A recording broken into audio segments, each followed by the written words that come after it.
Hi everyone, this is Radull Live. I hope you're having a lovely weekend. Now with me today is Gaudencia Makokha, who plays beach volleyball. Yes, I've never touched on beach volleyball before on this show. Shame on me. So today we're going to have a lesson on how it is played, how many players there are, and yeah. So allow me to introduce Gaudencia. How are you doing? I'm fine, thanks. First of all, everyone calls you Godi, eh? Yeah. Godi. So I'll call you Godi, it's easier. Gaudencia is too long. Okay. Beach volleyball. Abu, tell me where this all began. How did you decide when and how did you decide I'm going to play beach volleyball and play it professionally? And why not normal volleyball? No, actually, it wasn't my decision. It was the coach who saw the potential in me, and he told me, yes, girl, you can do beach volleyball. You know, like, unlike the other volleyball, like the indoor volleyball, beach volleyball, it's a bit tricky, and you have to have the specific players to play beach volleyball. So I thank God I have the qualities to be a beach volleyball player. We'll get into those qualities. I want us to learn a bit about you. Where did you go to school? Where did you grow up and all that stuff? I grew up in the western part of Kenya, yeah, in an area called Malava. Malava is known to produce more heroes in sports, not only in volleyball, but rugby, football, I know. basketball. So I grew up in Malava in an area called Kakoi. Yeah. I've been to Malava. I know where it is. I know you went to Samiti. Yes. Malava is exactly 23 kilometers from Kakamega town. Yeah. That I know. Is it? What is it about Luyas? Not to be tribalistic, but this is in a positive way. Our best volleyballers, whether we like it or not, they seem to come from the region.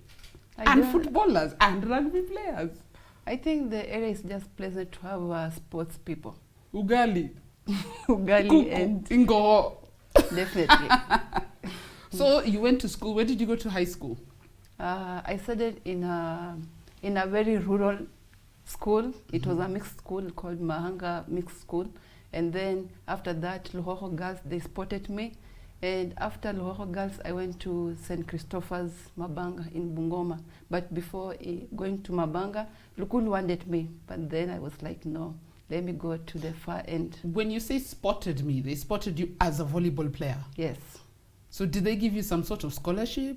Definitely. I didn't pay even a little pen during my all 4 years in school. Yeah. Yeah. Because of volleyball? If you ask me how the school fee structure looks like, I have no idea. No idea. Because of volleyball. Yeah. That's what I like about schools in that region, Yeah. you know. In fact, it just reminded me something I read last week, which was quite disturbing. And it was about the new headmaster of Kakamega High and how it was in the newspaper. And he was saying that they should not be playing football. It's a waste of time. Stay in class. And I found that sorry, it's just a sidebar, but I found it so upsetting that you're discouraging people from playing sport. Yet, as you say, I'm sure it was a relief for your parents, you know? Yeah, definitely. Given that I grew up with a single mom, my dad passed when I was just 5 years old. Pole. So life wasn't that easy. But I thank God he gave me a career, and it has helped me all along the way.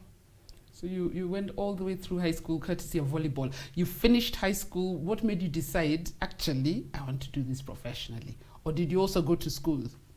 Yeah, like, you know, when I was in school, I was doing both. Like, you have to learn and also you have to do sports. But then when I was in Form 3, actually KCB, they spotted me. And I started to play with them. Like, you know, the Kenyan way, like on Fridays, when you go for the league matches, on Friday is the league matches for the big clubs, and Saturday and Sunday it's when you play the tournament. So on Friday I would play for KCB, and on Saturday and Sunday I would play for my school.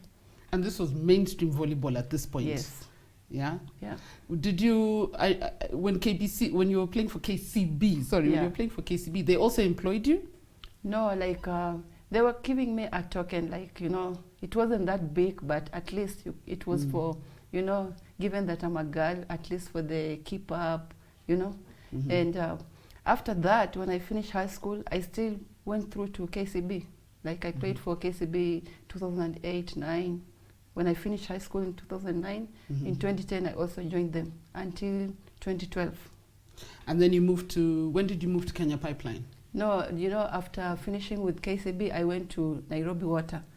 I played with them 1 season. Actually, they gave me employment permanent. I worked for like 2 weeks and then I left for Pipeline. So many people talked like, why are you leaving the permanent job to go to a contract? You know, this is not being realistic, blah, blah, blah. But I told them then, this is my life, you know. But then Nairobi Water wasn't that competitive. And, you know, I wanted to have a stepping stone to my professional. And given that Kenya Pipeline is one of the best clubs in Africa, not only in Kenya. Yes. So I was like, God, I'm still young and I want to explore. That's when I decided to go to Kenya Pipeline in 2014. It's like being called by Arsenal. Kind of. No, because I know it's either Pipeline or Prisons. Pipeline or Prisons. The final, the playoffs are all either Pipeline or Prisons. Those are the 2 top clubs when it comes to women's volleyball. Yeah. So you've been at Pipeline for how long? I've been in Pipeline since 2014 until now. Though in between I left for Poland to play professional, but when I came back, I just came back to Pipeline until now. You played professional in Poland? Yeah, that was season 2017-2018. What was that experience like? You know, it's a dream for every player to play professional. Not only here, but in Europe. When you get a call up in Europe, you're like, God has answered my prayers, you know. Playing professional in Europe, you know, it's a pleasure. And you gain more experience, like, you know, when you come back to play for your country or your club, at least you give something different, you know. Because they have their own way of doing things, unlike us here back home. And Poland is one of the giant volleyball giants in this world, those Eastern European countries. Yeah. What was it like in terms of facilities, also in terms of life? Because I know a lot of footballers who have gone to like Northern Europe, like Norway, but they struggle with the weather, with the way of life. Yeah, you know, like playing professional actually in Europe, you have to have a very big heart.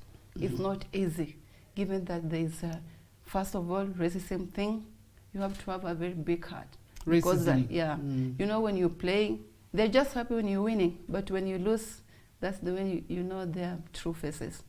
And then the other thing is the weather. For me, I was happy because actually I don't like the heat. So when the cold season, it's nice for me. Yeah, actually. And then, you know, like training facilities, training time.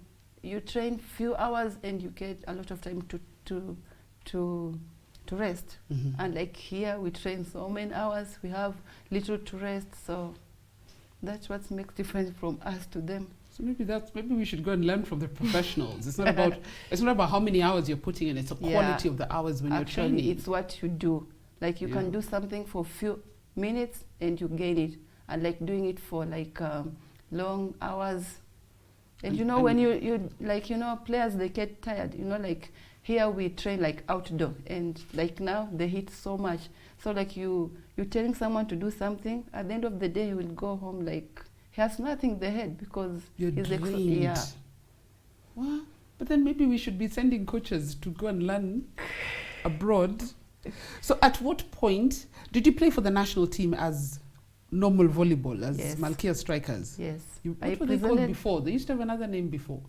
African Queens. African Queens, eh? Yeah. Before they became Malkia strikers. Yeah. So you played for them? Yeah, actually in 2008 when I was still in high school, I played for the junior team and we qualified for the World Championship, which we went, it was under 23. We went to Mexico. Actually, that was my first flight. From Malava to the world. Yeah, I was still in school actually. I was in Form 4. Yeah. So wow. Yeah. So what was the experience like in Mexico? It was really like, it was strange because this is the first flight, the longest one. And then you're away from mommy. Yeah, you get there, you see different faces, different color, you know, and different food. Actually, we starved like crazy. Yeah. We only we're only using rice and milk because this is something you can get home. The other things you're like you don't want to risk. No. I know Mexican food is so heavy on like bread, like dough. Everything is about chapati stuff and it's heavy. So and like, if you, yeah. so you just eat rice And and you know, milk. remember, we are not like, we are just school kids. So like, what's this?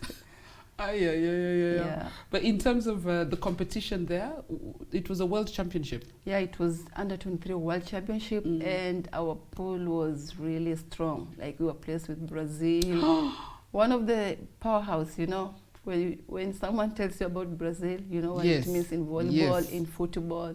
Yeah. So like, we didn't manage to get out of the pool, but we got the experience. Yeah. It was an experience. Yeah. At what point did you decide I'm not going to leave normal? Let me call it normal. What is it called? Volleyball and cross over to beach volleyball. Okay, actually, I didn't let go of the indoor. I was doing both. Yeah, but then it got a time whereby you called in the national team, indoor team, and the same time you have beach volleyball competition. Then it's like you have to choose in both. between. Yeah, like I remember in 2013, I was supposed to represent both indoor team for the also under 23 World Championship. That was the under 23 was in Mexico for indoor, and the beach volleyball was in Poland. Thank God the months were different. So you did both. It was a positive thing to me. So I did both. But then it reached a time where the competition at the same date, same month. So it's like, for beach volleyball, you have to go down to Mombasa. And for the indoor team, you have to be in Nairobi. So it's like, I have to choose. So how does that work? If you work and live in Nairobi, when do you train for beach volleyball? We only go for training when you have the major competitions. And there's a competition? Yeah, and that's so, like, it's hectic, Like, we go down to Mombasa for 2 weeks. It's not enough. And like the other players in the world, it's only here in Africa where players do both indoor and beach volleyball. But the other teams, they only specify beach volleyball or indoor volleyball. On one or the other. So throughout the year, you're actually just playing for Kenya Pipeline? Yes. In the league? Yeah. Wow, that's hard. What's the difference when it comes to beach volleyball? Because I know indoor volleyball, at least there's 6 players, you're covering the whole area. But when you're beach volleyball, it's just the 2 of you. Yeah, beach volleyball, actually, when playing beach volleyball, also you have to have a very big heart, and you have to be a very strategic player, and you have more skills, And the thing that makes beach volleyball different from indoor volleyball is the size of the court. It's less than 1 compared to the indoor volleyball. And also, we don't use shoes. And we don't put on, we don't put on a lot of clothes. So. We'll show a photo. We'll find a photo. Yeah, but because it's a beach. Yeah. It's a beach sport. Yes. Yeah. And also you have to be confident in what you're wearing. Like, we are in Africa, and not all girls will like to go on the beach and show their body, Oh, but you guys are so athletic. Huh? You're so athletic. So it's not, and it's a sport. People have to respect that it is. Yeah. It is a sport. But in terms of rules, you're just 2 players. We're just 2, and there's no substitution, and there's no coach on the touchline. Yeah. Even previously, they wouldn't allow the medical personnel to be there, but now they allow, like the doctor. If you're having the break, the doctor can come and check on you. That's risky. Yeah. So if in case one of you get injured, they just give you like a medical break for 15 minutes. If you don't recover, they give you forfeit the game. Yeah. So you're right now in the national team. It's just 3 of you. No, like when you go for training, we are like maybe 6 or 8. And this is also something that made me to choose beach volleyball. And like indoor volleyball, they call up like 35 players, and only 12 or 16 will make the cut. And like beach volleyball, you are less, and if you have the passion in what it takes, you can easily chances make. Are higher. Yeah, that's why I've been playing beach volleyball since 2009 until now. Yeah. Which competitions have you gone for apart? We'll come to Olympics. I know you're at the Olympics this year. Over the years, which are the competitions that you will say were very memorable, and why? Yeah, we played like a few of African championship, and at least we got a medal. And the big one was qualifying to go to the World Championship. That was in 2013. I played in the World Championship.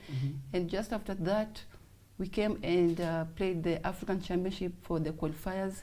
So I went to the Senior Championship in 2017. That was in Austria. So I think that's a big arena for every beach volleyball player, because you get to play with the best teams in the world.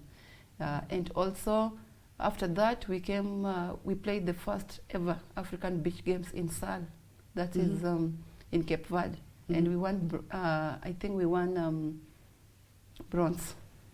So being the first event in Africa and we got a medal, that was a plus for us. And then the same year, 2019, we qualified for the All African Games, and also we got the first ever silver in beach volleyball for Kenya.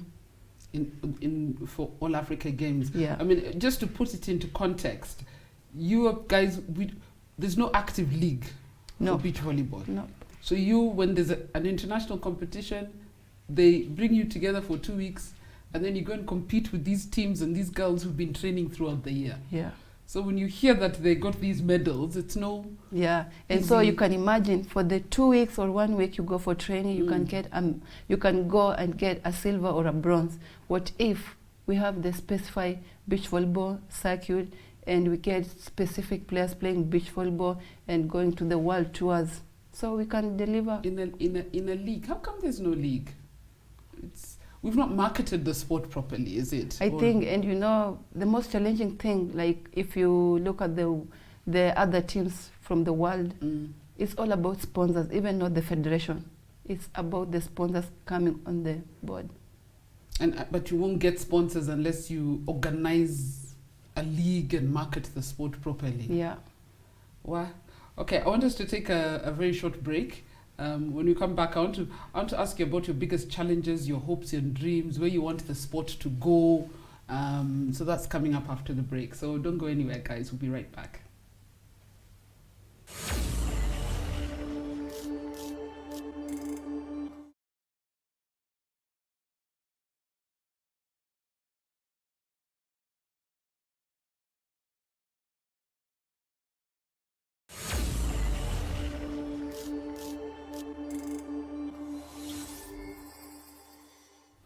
Welcome back. This is Radull Live, and today we're discussing beach volleyball with you're our national team captain, right? Yeah. Gaudencia Makokha. She's our captain of the women's beach volleyball team. By the way, do we have a men's beach volleyball team? Yeah. We have? Yes. How come I've never seen them? Were they at the Olympics? No, they didn't qualify. Oh, they finished 5th. In the qualifiers? Yeah, and only one team was going to Olympics. Ah. Yeah. Anyway, today we're focusing on women's beach volleyball. One thing I wanted to highlight is the fact that if your life is testimony to the fact that sport can take you far. It can take you places. You can travel the world. You can get jobs. You can have your school fees paid. When you see the way our country treats sports people, or should I say the sports industry, does it frustrate you? Because the opportunity for jobs are there, but it's like we're not even taking them. What would you want this government to do for sport? And in particular for your volleyball? Yeah, I think it's a challenge to our government and whoever is concerned. Because, Carol, you see most of the players or most of sports people, not all get employed permanently. Like some of them, they play for a club just on contract, and when sports, you can get an injury that will never let you go back on the court. And you see, when you go back home or just on the street, you meet someone who was really famous, who was playing for this country, and they can't even afford their rent. It's so sad and frustrating. So it's high time government has to look in sports fraternity. If someone was playing for this country and something happens to them, they should look for one way to help them. There are so many offices in the government, in the ministry. Most of the people can get attached there and get a living apart from doing sports. Yeah. I tried to campaign for Conjestina Chiang, she was promised jobs by the ministry, by the sports council, by the... Yeah, that's the these- problem. They only talk, They but just action, talk. zero. Did you Heroes Council? I don't even know if the Heroes Council does anymore. But, yeah, and you're right, because we're always fundraising for ex-sports people. Yeah. Yet, 10 years ago, they were winning international medals Yeah. for us, you know. But the way I would see it, because if the government's supposed to help you after the fact, then it means the industry is already spoiled that... Because what I would like to see is the government invest in the sport now. Yeah. So that while you're playing, you're making enough money and being comfortable to the point where even if you retire early, you won't have a need later. You Yeah, see, sure. right now the government and the federations should be making sure Gaudencia is well paid. I'm sure if you go abroad, they're well paid, they're looked after. The rewards, I saw even Museveni, was it after Olympics? Everyone who won a medal in Olympics was given a house in Uganda's here. Yeah. You know, so if our government can invest the sport while you're active, you won't have a need later. And including, by investing, I even mean coaching you guys on how to invest your money. If you have a winning, Yeah, if you yeah. come back with a medal, you get 1 million shillings, or you have a sponsor, they guide you on how to spend your money so that you're investing it for later, you know. Because you're Yeah, so that's right, true. we're always fundraising, every sport. Right now, my inbox is full. So who's in hospital, who is injured, who's this, and they're all genuine cases, and you feel for them. Yeah, it's so sad. You But- know, it reaches a time, even when you're being called up in the national team, you're just like, you're just going There's there. nothing to show. Yeah, just a name. Like when you meet people on the street, they say they know you. Carol plays volleyball. You play You went for, to Tokyo. and you have nothing to put on the table. Like, this is what I got. You know, it's high time. Like, you wish to play for your club because they know how to take care of players, and like the national team. And right now, we rely on a club that can employ you. So Yeah. everybody's running to the corporate club so that they can employ you, but they're actually paying you a salary for that other job you're doing, you know? Yes. Yet you should be paid for volleyball, for playing volleyball, Yeah. you know? And then you'll even get better, because people are always asking, how come Malkia strikers, whoever, they go for Olympics and they never win anything? But then you're like, okay, they're like semi-professional. Yes, sure. And like you see, the professional players, they don't even go to work. They don't need to have a second, like, to Side do hustles. something. Yeah. Mm. Because what they're getting from their salary, it's enough to get her for maybe even a lifetime, you know? Mm. And like here, the only money you get, maybe even it can't be enough for the rent where you're living. So you need to stay somewhere where you can divide the money for rent. And, you know, and some of the players, they have families to pay for the school fees and for the For your upkeep. kids back home. I'm sure Yeah, your mom is your like, mom. you know what? Wapi chakula? You know, so what are you saving? Can you even save? Nothing. Nothing. The other day, by the way, I was speaking to Nedia Tieno after, because she's captain of Ulinzi Starlets, and they Yeah. won the FKF Women's Cup. They won the Women's Super Cup the other day. They beat Thika Queens, who were the league champions. So I was telling her, hey, Nedi, you're a champion. She said, yeah, I'm a champion who went home with nothing. But I went home, and my family are like, so you're a champion, wapi chakula? It's so frustrating. Sometimes you don't even wish to go to hometown because, you know, when you get where you were born and people see you on TV, they read you on magazines, and you're just going like someone is coming from the water point and you're going home. It's so frustrating. That's so wrong. Yeah. What do you do? Does the federation or does Kenya Pipeline do they coach you in branding and marketing yourself and things like that? Because nowadays, even like social media, athletes around the world make so much money on social media because you're coached by your club on how to handle such a platform. I think, Carol, that's it's high time that thing need to be done here because I think many clubs and many federations have failed to educate players about this.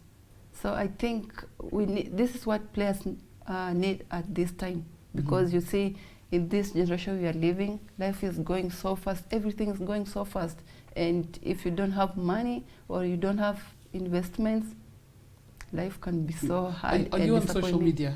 Please tell me you have social media platforms. I do. Why are you laughing? What do you post? No, I don't. I just post simple things. You see, and those are things they don't tell you. I mean, there are people making money on social media. I Nowadays, know. big brands are Yeah. coming to, like, hey, Radull, you want to be on your social media because you've built it and you have the following and all that stuff. Yeah, and you know, people like you. And all that comes when you have someone who has told you, like, this Someone needs has to be guide done. you. Yeah, actually. But there's none who is coming on board to say, Carol, let's get down and talk about this and do this, you know? Well, then it needs to happen. I'm going to call my friend. Yeah, even you know, Waithaka when... Kioni. I think Kioni was here as well. I need to tell Kioni, put systems in place. Yeah, when you know, we have friends all over the world, like they ask you about sponsors, like most players, they have been being sponsored by Adidas, Nike, like even the cars, like BMW or wherever, Toyota and all this shit. But you get here, if you're not playing for your club and national team, that short time, you're done. And nobody's telling you that the Nikes of this world and the BMWs of this world, if they come and sponsor Gaudencia as an athlete, they also want to see your social footprint. Right now, you can't divorce anything from your social footprint. Yeah. And they're going to say, okay, how many, if she wears my jersey, how many people are seeing her wearing my jersey to go and buy it? Because these people are also business people. Yeah. But nobody's coached you. But I've tried to work with a few people. I keep using Nedia Tieno as an example. She's always been on social media, but she's like, okay, should I post this? Should I post this? Should I post that? I tell all those Harambee starlets, grow yourself. There's a girl called Rachel Mwema who plays for Thika Queens. I told her, you're very good in what you're doing now, just do ABCD to guide you. Even Mercy Moim. I sat here with Mercy Moim and told her, get serious with your social media. Don't just post, okay, there's nothing wrong with going to church on Sunday, but people are following you athletes to see what's your training program, what do you eat, when do you sleep, I want advice so that I can one day be like Gaudi. You know, but nobody's doing that. And I think the federations have failed in a lot of ways in guiding you people. When you go for your international tournaments, does the government come in and pay for everything? Actually, for us, I would say I would love to give a big thanks to Kenya Volleyball Federation, especially Mr. Kioni, because it reaches at times we have a championship and you say, girls, I don't have money. I really want you guys to go to this championship, but I'm out of pocket, so what will I do? And we like, and the government is like, you know, these people, even if you ask, sometimes they say wait, and you know, the competition is not waiting. So most of the competition we've gone, it's out of pocket of the federation. And I would like to say that government are not supporting, but they're not giving what we expect, like it's not enough. Yeah. They have to do something big. Yeah. The other day we had, on one of the shows I do on NTV, we had the Senator Sakaja, and I told him, I'm sending you to the government. He kept telling me I'm not the government. I said, you have their phone numbers. Go and tell them to get serious with their investment in sport, because sport has the potential to employ all these youth you're saying are jobless. Yeah. Most of them can play a sport. Sport can hire more than the athlete. They can hire the managers, the lawyers, the security, the cleaners, the drivers. And you know, it's so frustrating when you go out for the championship, like for the All African Games, Olympics, and you get there people, like you ask him or her, what is your role? She or he doesn't even have that answer to tell you. And you like, so if you could have taken like a former volleyball player or basketball player to be here, what the difference will make? So you're saying the traveling party when you go for these international tournaments, they're just... Some of them, they're just your raiders, and this is what makes us to go so mad about whoever is concerned. So you're taking position to keep someone. And every joyrider costs money that could have been going to the athlete. Yeah, of course, because if you take someone who has been there, at least if I see Caro there, I would say, Caro, she was a player. You know, like when you get a coach who was a former player, maybe you saw him or her playing, and you like, if he or she tells you something, you definitely do, because you've seen him or her. You've seen them do this. So it's really frustrating when you find someone who will not even help you in anything. When They travel, and most of them, even they get paid a lot of money than us athletes. Per diem. So frustrating. Did they carry any joyriders to Olympics? That's a story for another day. Because you're still on the national team. Tell me about your Olympic experience. Let's get back to the actual playing. When you qualified that game you were playing, then you qualified and you realized we are going for the Tokyo Olympics. Tell me about that experience. How did you feel? I was so happy. That's all what I can say. I was so happy given that, remember in 2016 for the Rio, I was with the indoor team and we didn't qualify. I was I remember. End of dream because we had all what it takes. So I was like, then I have to go for beach volleyball. And given that we started in early last year, we went for the first qualifiers in Tanzania and we qualified for the second round. Beach volleyball, it's a bit challenging. It's not like indoor team. So you have to go for 3 rounds for the qualifier. You have zonals, you go to the second round and then the final. So you have to have a very efficient team because we're not 2. When we go for the qualifiers, we have four players. So both of them, like Kenya 1 and Kenya 2. So both of the teams, they have to be strong. So when we went for the first qualifier, we qualified. And then in March, we were supposed to go to Nigeria. Then COVID came. Oh. And it was actually I was like, this is the end of the road because we didn't go to the second round, but the teams like Nigeria were there and the DRC team went. And for the second round, only 2 teams proceed to the final round. Yeah. And they played, so it was like, all those teams What's will going go. to happen to those of us who... So after that, Mr. Kiwani wrote a letter to the CAVB for the African Volleyball Federation. Actually, they requested to nullify the results because no one wished for COVID. Yeah. It came and there were restrictions, and also no one wanted to risk his citizenship going for a competition. So the federation, they said, we will look into the matter.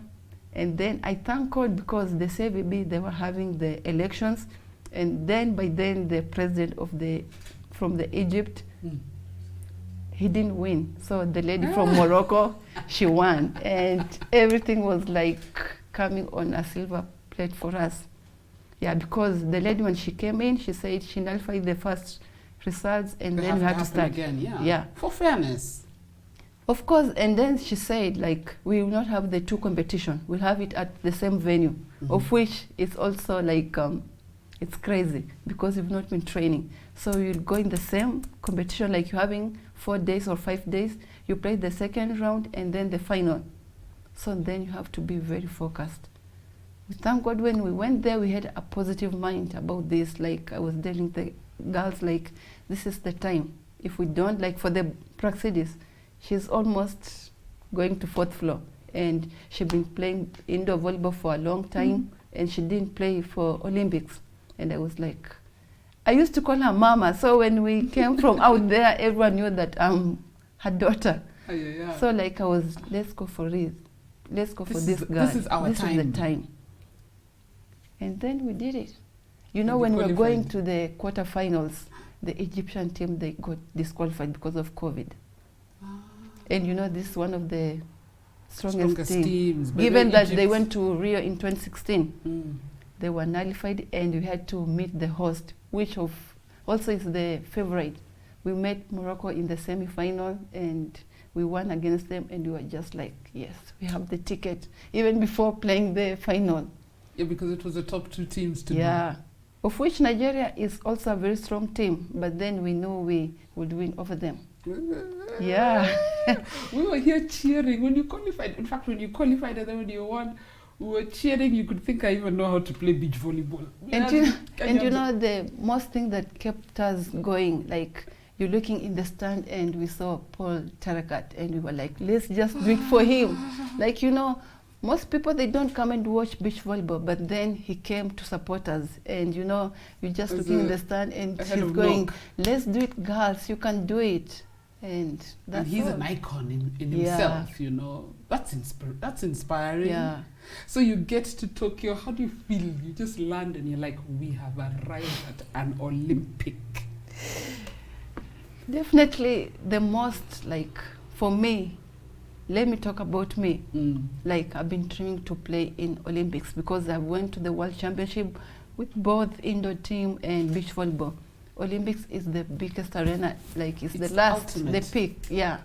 So I've been dreaming about this when I started to play. Like I watch sports a lot, you know, and you see how people get to Olympics, how their families, how their countries feel like, you know. I just wanted to feel this motion, you know, and I got to feel it, and I was so happy. And you know, like meeting there, all the stars, like when you watch football, you want to meet someone, volleyball or basketball, and you just get there. You meet, actually, maybe some of them you're sleeping in the same block, you're going to the dining, and you're sharing the same bus to the training. It was really a pleasure.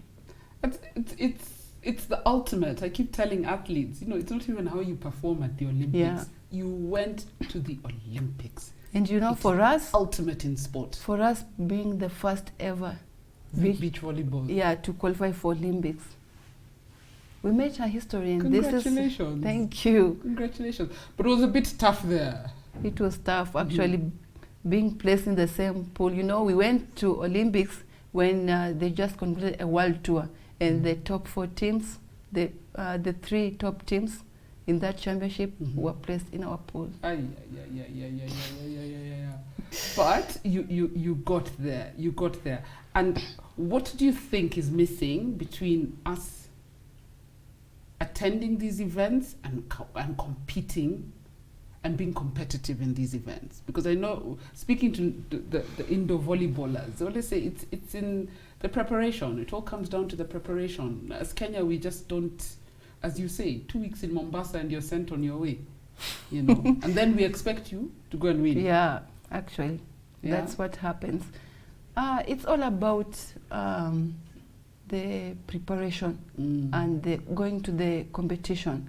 You know, like I was telling the coach, and we also talked to some of the ministry people, like it's high time we have to have the beach volleyball league and have this player specific for beach volleyball, and then you have to get sponsors so that you have to play to the world tours. You know, this is what makes beach volleyball interesting. And when you see, when we're playing Olympics, you will see like countries like Brazil, USA, China, they have like 4 teams in the Olympics because of the ranking.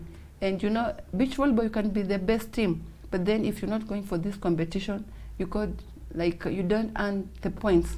So like when you go to the championship and they're doing the pooling, you find yourself in poorly ranked. Yeah. Because you're sure.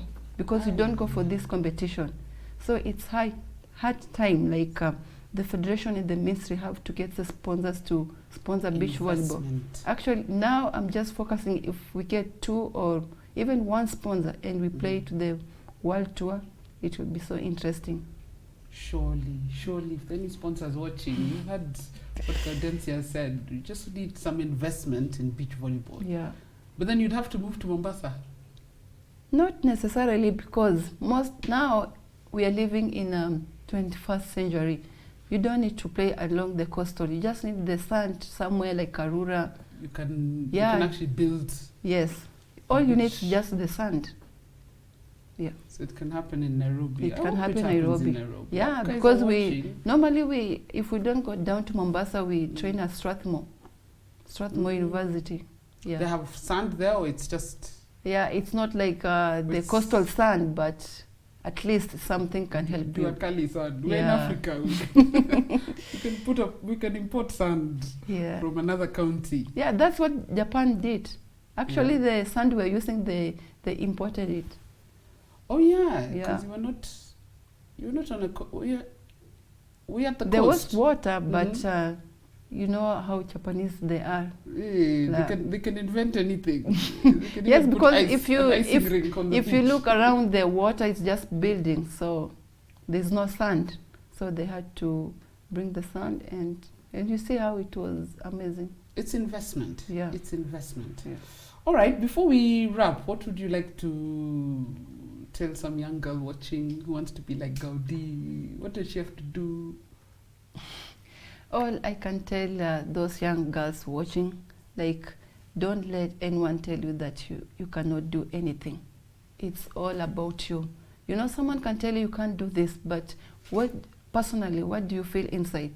There was, at some point, someone told me that I can't play volleyball because I was tall, but I was a little bit, I had weight on my legs, given that I come from Western. And your legs are too heavy to play? Actually, I didn't have that jump, but I was using my height. So someone told me I can't. Even they dropped me in the national team. Yeah. And then I will not mention his name. I thank someone, it's a coach. He worked on me and he said, girl, you can do it. And when I look at him now, I really feel so proud of him because he did something that someone told me I can't. And you know, it did not just happen easily. I accepted it and I said I can do it. And you know, playing both indoor volleyball and beach volleyball, it's not an easy thing. There are so many professional players. Like, let me say, give an example for Malkia Strikers captain. Mosimo Im, she's a good player, but she can't play beach volleyball, you know? But I have a plus compared to her. I can do both. You can do both. Yeah, you know? And all I can say... Even that, but fine, never kill someone's spirit. Yeah. But maybe even telling you can't is what just ignites something in you. Yes. Just keep going. But you see, not everyone has that, so don't kill people's spirit. Yes. Not everyone can take a negative and turn it into a Yeah, positive. you can imagine, because that young girl or young boy, she or he's someone's child who has a dream, so don't kill it. And they might just decide, I'm Just not doing it. yeah. I was told I can't. Yeah, just nurture that talent, and who knows, that same person can help your kid, because now I've already done a coaching course, and it's my wish to coach those young girls or young boys who want to do given beach volleyball or indoor volleyball. I'm ready, and I thank God because I get so many invites in schools, and I go and talk to these kids, you know. And you know, some of them, they have a life that have passed through. Yeah, being with a single parent is not easy, you know. But then if you have sports, and sports pay, and sports give you a good life, you can have education, but then if you don't have somewhere to work, and you see how most people, they have papers, but they can't earn. But sports people who even didn't, like, they just did Form 4, but they could carrying good money, they're living a good life. You're living testimony. Yes. You're living testimony. You've played professionally in Poland. Volleyball has taken you all over Places, the world. You've yeah. gone for the Olympics. I'm an icon. You meet someone in the street, and they're like, "Gau, hi." You're like, "Do you know me?" They, yeah, you play volleyball, you know. Oh, fantastic! So keep dreaming, and but now the money everything's must possible. follow. The money must follow. The money must follow. Yeah. We must not just say, "Oh, well done," and then leave it at that. The money must follow. Yeah, and also this goes to the ministry or to the government. Learn to appreciate the former players or the current players. Yeah, it actually, okay, it's a wrap up, but I just want to bring you back. Like when we won the silver in All African Games, we came here and the indoor team were taken to Mombasa. No one appreciated us. It was so frustrating. And you know, beach volleyball, we're only 2 players and 1 coach, 3 people. Just to say, come guys, let's appreciate this. Join these guys. And even when we qualified for the Olympics, no one appreciated. We came at the airport, we were like just sneaking in a public toilet. And you know, even in a public toilet, you have to pay 10 bob for someone to open for you. But we just ended like, we just coming from... That's wrong. Mjengo. That's wrong. Yeah. That's wrong. A few weeks ago, I had to call a friend at the ministry and make sure they met these bodybuilders at the airport. They didn't even know they had gone there. Yet they had won medals. And the way those guys felt so appreciated, they were given dancers and stuff and a car to take them home. It doesn't cost the government anything. Yeah. It doesn't cost them anything. Yet these people have flown our Kenyan flag high where they're Team Kenya, Team Kenya. Hakuna kitu. No, that needs to change. Yeah, it that needs to. change. Yeah. But Gaudi, you're such an inspiration. Thanks for coming on Radull Live. Thank you. Thank you for hosting me. And we'll be watching you, and we'll be telling people, see what they're doing and appreciate. Yeah. But ultimately, sports people should be making money from their sport. Yeah, That's sure. the bottom line for me. because it's a job, you know, it's a job. Yeah. But thanks so much for coming on Radull Live, and thank you guys for watching. I hope you've learned something. I hope you've been inspired. I've been inspired. We'll see you again next week when we talk to another great Kenyan athletes. There are many. Thank you. Oh, that's fantastic.